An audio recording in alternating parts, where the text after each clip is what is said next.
Today's rather lengthy video is going to be about disability and suicide, so trigger warnings, I am going to be discussing suicide. First, I'm going to read from a number of articles that I found online. This one is an article written by Jessica Tenbrink.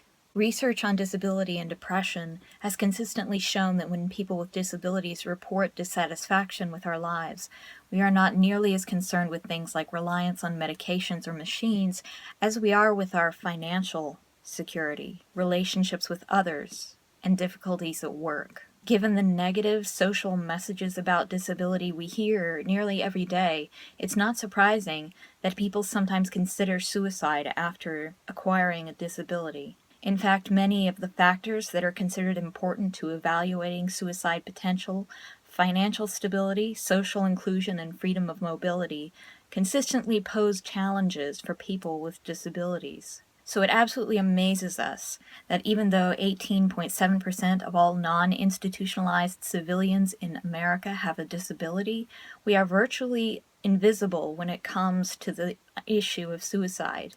Recently, we came up empty-handed when we tried to find statistics on suicide as it relates to disability. And I'll read from the comments on another article. Mo Stewart writes, Samuel Miller from Canada produced a list in 2014 of the numbers of deaths associated with the savage welfare reforms ongoing in the UK, and many were suicides, as the UK think it reasonable to remove all income, claim it to be a sanction, and then wonder why very ill and or profoundly disabled people either starve to death or commit suicide. From there, I'm going to move on to some articles about the UK's welfare reforms that are hitting disabled people. From an article by Nikki Clark in October of 2012, 6% of doctors have experienced a patient who has attempted or committed suicide as a result of undergoing or fear of undergoing the government's fitness to work test. The survey, highlighted by XRO, the investigative website, also found that 14% had patients who had self-harmed as a result of the test. As I'm commenting on this, I'm so angry that the words are crashing against one another in my fury. People are either contemplating or actually committing suicide because their government, our government, are pushing through with policies which defy all understanding. The survey found that 1 in 5 GPs had at least one disabled patient who thought about suicide because of the test. This is just the beginning, as George Osborne set out plans for an £18 billion in welfare savings by 2014 to 15. And yet it seems to me disabled people are always remembered for a politician's PR photo opportunity, but forgotten when it comes to pushing through dehumanizing policy. This is robbing disabled people of life chances and meaningful existence. But with an eye on the polls, the votes, and the perceived will of the public, no one will speak out. These men and women are choosing death because life is offering no meaningful option. They have no champion, they have no hope, so they tell their doctor. These doctors are ignored by the people paid to bring the savings, but these same doctors have made an oath to save lives. The fact is, this cost-saving initiative sometimes neglects and deliberately targets people for whom life is already difficult. Disabled people have become the cannon fodder for UK war on welfare. The cheats, the liars, the scroungers, and the scum are nothing less than the victims of propaganda so seductive in a time of austerity that no one believes them anymore. Crime against disabled people is on the rise. The blame game has become the norm. The myth pervades and dilutes the unreported truth so convincingly that there is no hope for people who need to be believed. Our society is judged on the protection of its most vulnerable members. Our society is now a game of elitist bullies who seem hell-bent on destroying the lives of disabled people while claiming it's in the best interests of those it attacks. Like any abuser, the coalition claims that this was justified. Like any abuser, they are blaming their victims whilst terrifying them into silence, and in some cases even death. And again, I'm going to read from an article about the UK welfare reforms. More than 80 suicide cases directly linked to coalition cuts, claimed disability campaigners, by Jeremy Armstrong in May 2015. John McArdle, co-founder of the Black Triangle, said, "If it was a medical trial, it would have been abandoned long ago. So many have died as a direct result of the withdrawal of benefits, as confirmed by numerous coroners' inquests. There are so many more which are not reported, and we believe we could run into many thousands. It remains the British Medical Association policy that work capability should be scrapped. Mr. McArdle described condemned cuts as barbaric and warned cuts to the Independent Living Fund in England this June would hit 14,000 of the highest need disabled. He said, "These are the very people the coalition pledged to protect." The Department of Work and Pensions has reviewed 49 cases where employment benefit recipients were sanctioned, having their payments stopped for a period of weeks and months after failing to comply with the rules, and subsequently died. David Clapson, 59, a former soldier from Stevenage. He was a diabetic who was found dead in his home last July after his benefits were slashed and he did not apply for hardship payments. He had no food in his stomach and no credit on the electricity card needed to keep going the fridge that stored his insulin. His bank balance was £3.44. Mr. McArdle warned the Tories want to cut another £12 billion on top of the £25 billion, which has already been saved from the welfare budget. Most people believe 35 pence in every pound is claimed fraudulent, according to a recent union poll. The real figure from the DWP is 7 pence. He added, "The problem is TV shows portray benefits claimants as scrounges, and that dominates the political narrative. Don't be fooled by that. How many people have to die before we say enough is enough? It is a drip, drip, drip, so that if they were killed in an accident or air crash, there would be headline news and something would be done. They cut the benefits budget to pay for the banking crisis, and it can only get worse. It will be absolutely catastrophic for sick and disabled people if the Tories win again. It will be nothing short of a bloodbath. It is a policy of democide, in my view, where the state intentionally or knowingly has a reckless and depraved disregard for life. The work-related assessments mean people get ill and fall into sanctions and rent arrears. It has led to some committing suicide. That is irrefutably the case. A man with permanent brain damage and uncontrolled epilepsy hanged himself after being ordered to take part in a work-related activity or risk his benefits being cut. Trevor Draycard was panic-stricken at the thought that he would have to find a job when he could suffer a severe attack at any time. The shy 50-year-old suffered from meningitis at 5 months old, which left him brain damaged, causing severe epilepsy, first seen when he was just 6. Yet condemned reforms meant that he received a letter saying his incapacity benefit was being replaced with £112 5 pence a week employment and support allowance. It stated that he had to attend a work-related activity group or his benefits could be hit. He told DWP chiefs in his heart-rending letter, "I have never been able to work due to my epilepsy. I lost my job because they could no longer cope with my attacks." But a standard benefits agency letter informed him his appeal had been rejected. Trevor's brother Michael of Leeds added, "The system is not appropriate for someone like Trevor who really needs help. It was never about the money. He did not drink, smoke. He had the most frugal existence. He may have ended up on about the same in benefits, but he could not cope with the stress of thinking he had to make himself available for work. On July 19th last year, Trevor's anxious parents, Doreen, 80, and Tom, 86, went to his home in Sunderland, Tyne and Wear, and made the horrific discovery of his body hanging in his bedroom. They say there is no doubt whatsoever that the stress of the benefits changes caused his suicides." The Center for Welfare Reform, this is again about UK welfare reform rates, but I will come in a little bit to US welfare reform, but I have a feeling we cannot ignore this evidence of what's going on right now in the UK. New academic research demonstrates the severe damage being done to people's mental health by the government's disability assessment system, known as the Work Capability Assessment, WCA. Since 2010, the test has been used to assess the eligibility of claimants of the main out-of-work disability benefit. But areas with the greatest use of the WCA to assess existing claimants have seen the sharpest rises in reported suicides, mental health issues, and antidepressant prescribing, the findings show, prompting the researchers to question the wisdom of introducing the policy. Doctors and disability rights organizations have voiced fears that use some of the tough new criteria to measure incapacity to work is undermining the mental health of claimants. However, up till now, there has been no hard evidence to substantiate these concerns. To find out if there was any link between the use of the WCA and a rise in the prevalence of mental health issues, the researchers analyzed the numbers of disability assessments carried out in 149 local authorities in England between 2004 and 2013. They looked at local trends in suicide rates among 18 to 64-year-olds, antidepressant prescribing patterns, and labor force survey data on self-reported mental health issues among the working population in each local authority. Between 2010 and 2013, more than 1 million people claiming disability benefit were reassessed using the WCA. A higher proportion of people living in areas of deprivation were reassessed. The analysis showed that in those areas with higher rates of reassessment, there was a corresponding increase in suicides, mental health issues, and antidepressant prescribing. After taking account the impact of baseline deprivation, economic trends, and long-term trends in mental health, the researchers calculated that there were around 6 extra suicides, 2,700 more cases of mental ill health, and an extra 7,020 prescriptions for individual antidepressants for every 10,000 people reassessed during this period. This adds up to a total of 590 additional suicides,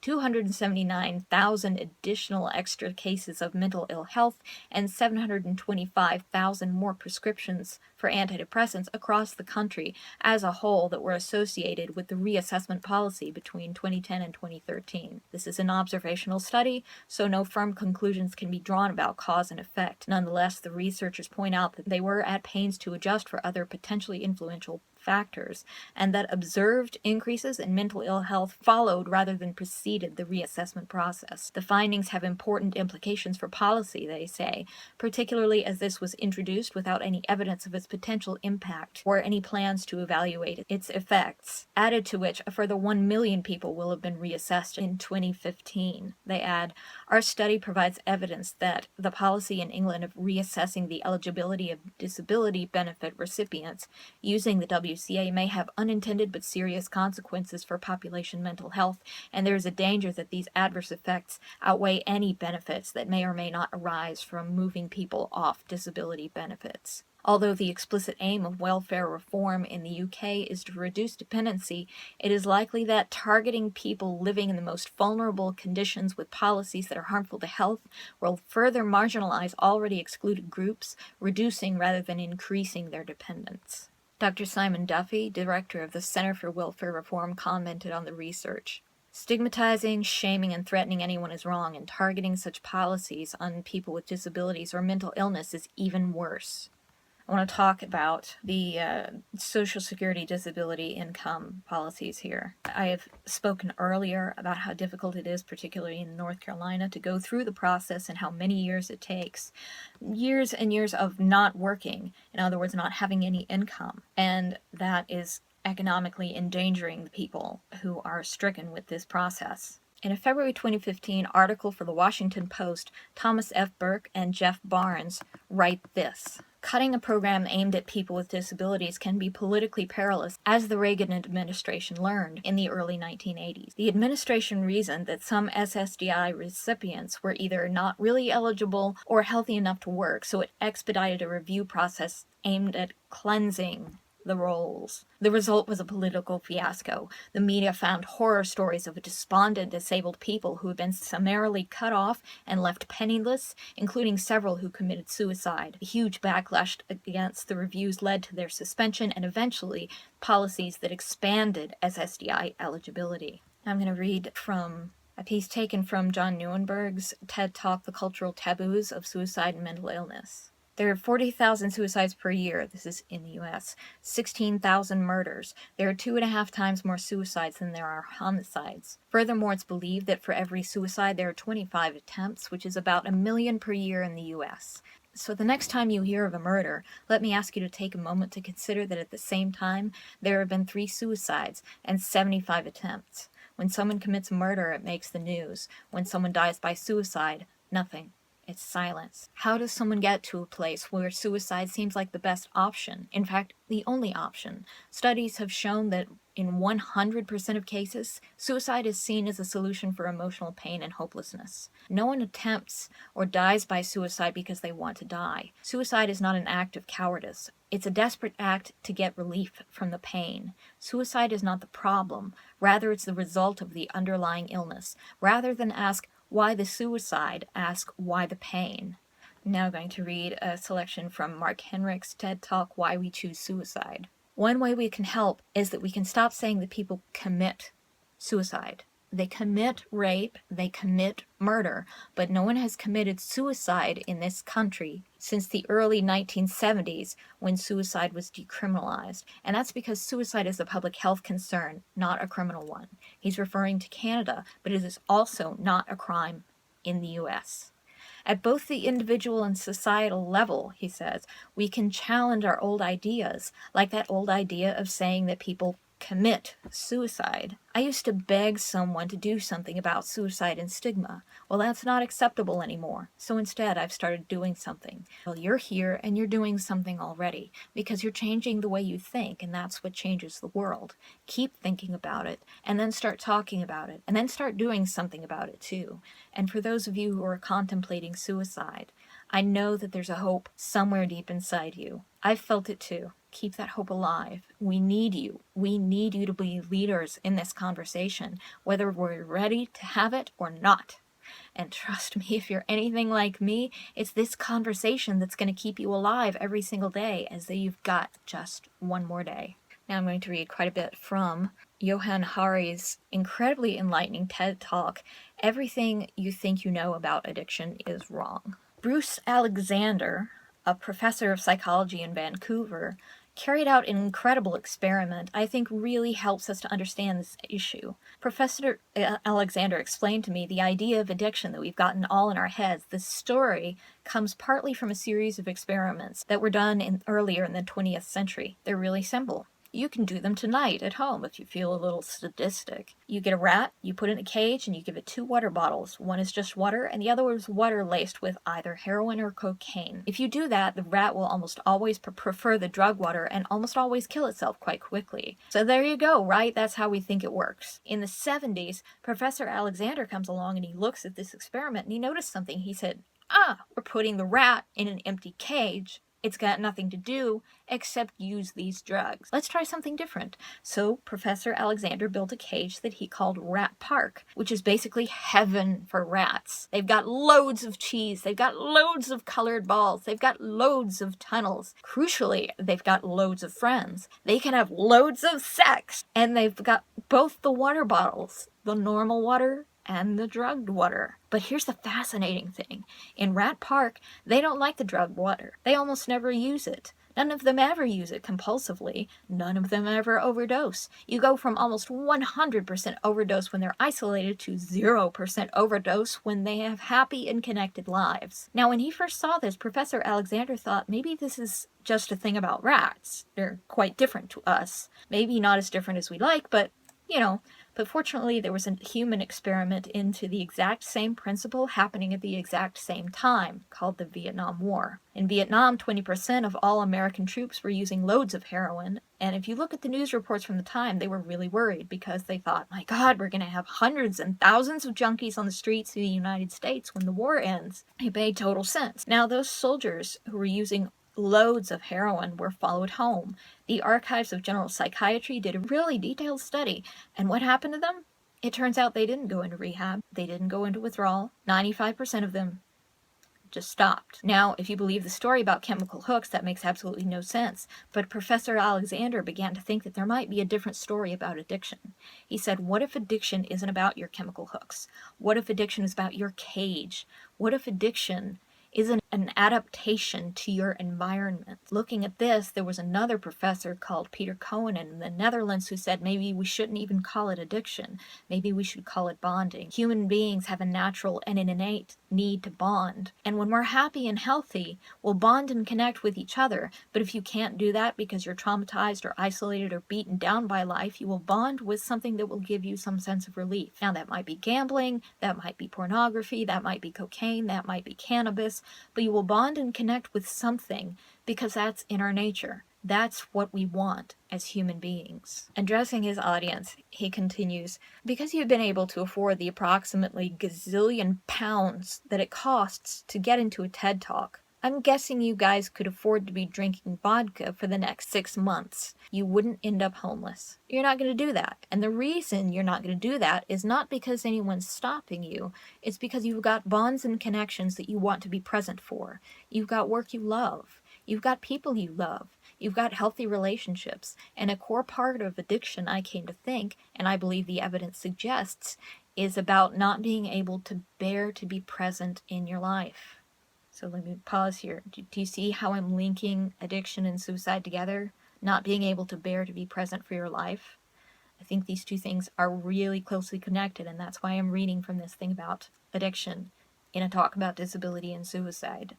Later he says, I've been talking about how disconnection is a major driver of addiction, and it's weird to say it's growing, because you think we're the most connected society that's ever been, surely. But I increasingly began to think that the connections we have, or think we have, are like a kind of parody of human connection. There's a study I learned about from Bill McKibben, the environmental writer, that I think tells us a lot about this. It looked at the number of close friends the average American believes they can call on in a crisis.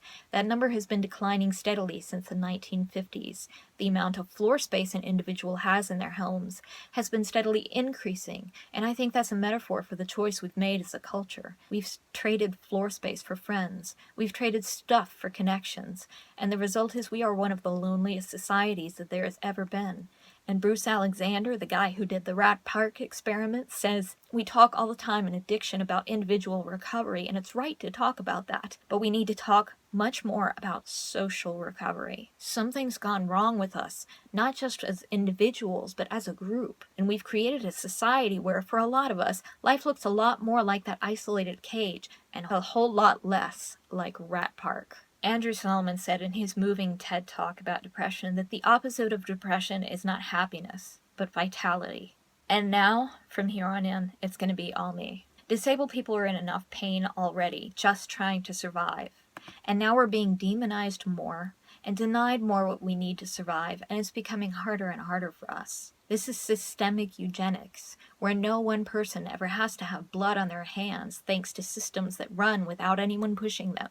I want more people upset and making noise about this because I'm exhausted just trying to survive. I want people to raise a stink about what's happening to me and others and what we're going through. However bad it is for me, I'm still white and cisgender and living in the US, and I know whatever I struggle with is much, much worse for people of color, transgender and gender non-conforming individuals, and in countries with even worse government support for those with disabilities or active welfare reform. I want more attention on the injustice of having a judge with unilateral power to dismiss the testimony and evidence presented by professionals in health and vocation, and make his independent decision that I'm not disabled, a decision he's in no way qualified to make. He made a point beforehand of telling me he was unbiased, but it was clear to my advocate and myself when we read the decision that he is biased. That man doth protest too much.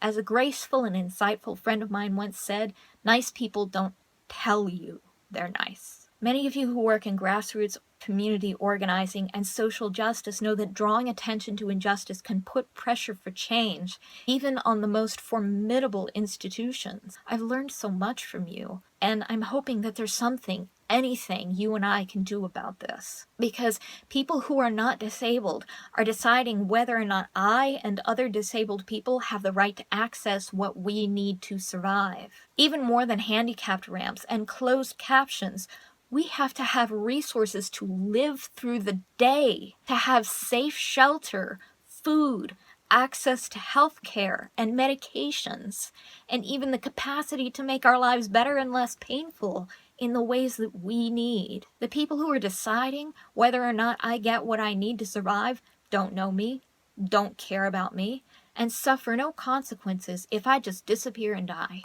In fact, that makes their jobs easier. And there's a severe limit to how much I can do as an individual. I can't even work for a living. I'm not well equipped to fight uncaring systems and entrenched economic realities that have left disabled people disproportionately vulnerable to poverty, homelessness, mental illness, medical neglect, and the violence, trauma, and death that comes with those things. We're all fed this idea that if we just tried harder, anyone can achieve anything. It isn't true. And it's hurting and killing people who deserve help. We need your help. Not just because without warning, any one of you could become disabled and be in our position of fighting to survive, but because when you accept the idea that some people deserve life more than others, you put everyone and everything you have ever loved or could ever love at risk. You compromise your capacity for empathy and humanity and the value of those things which make this world livable. We need you to break the silence that often comes when people lose access to the things that I'm currently privileged with. A voice, a platform, people who will listen to me. I may not always have those things. When speech is restricted, not by active censorship, but by barriers of money, transportation, internet connection, family, friendship, education, employment, location, living situation, citizenship, mobility, psychological tolerance, articulation, attention, and the rules of expression set by those with the most education and influence, barriers that are often invisible to those on the other side of them, that is the most metastasized and normalized silence of all. It is a silence that spans generations. It is a silence that brackets entire voting districts and neighborhoods more surely than high soundproof walls and barbed wire. It is a silence that consumes and shortens lives every day. The silence of the voices we don't hear and don't even realize we're not hearing and die unheard hurts all of us.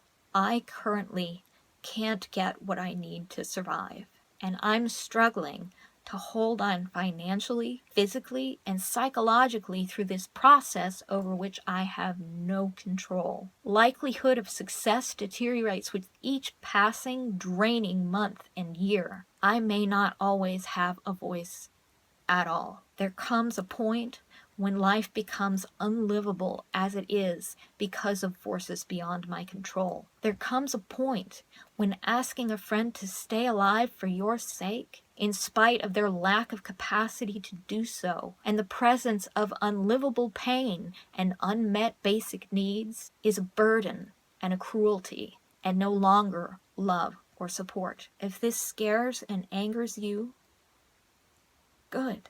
You need to harness your fear and your anger to write and talk about what's going on, to address the real sources of this problem. Your anger and your fear can't make me not disabled, can't change me so that I can work for a living, can't invent energy and capacities I don't have for sustainable, gainful employment for someone with my disabilities. If those things could save me by now, they surely would have. What your feelings and words can do is raise awareness that someone you care about is hanging on for dear life, and that there is systemic forces threatening that survival. That someone you care about is living in fear and like a refugee in a first world country, a country overpleased to call itself the greatest in the world, that sweeps the messy reality under the rug while keeping you distracted with whatever spectacle the hyperactive media and news cycle is obsessed with at present.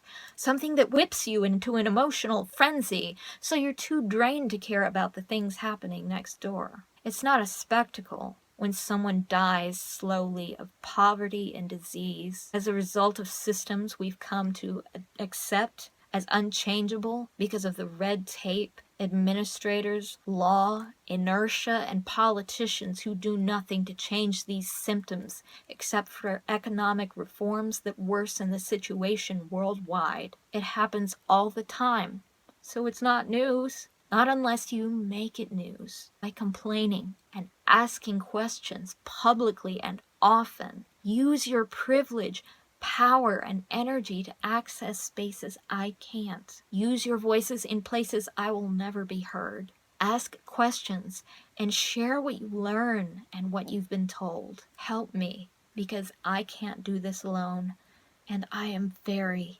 very tired.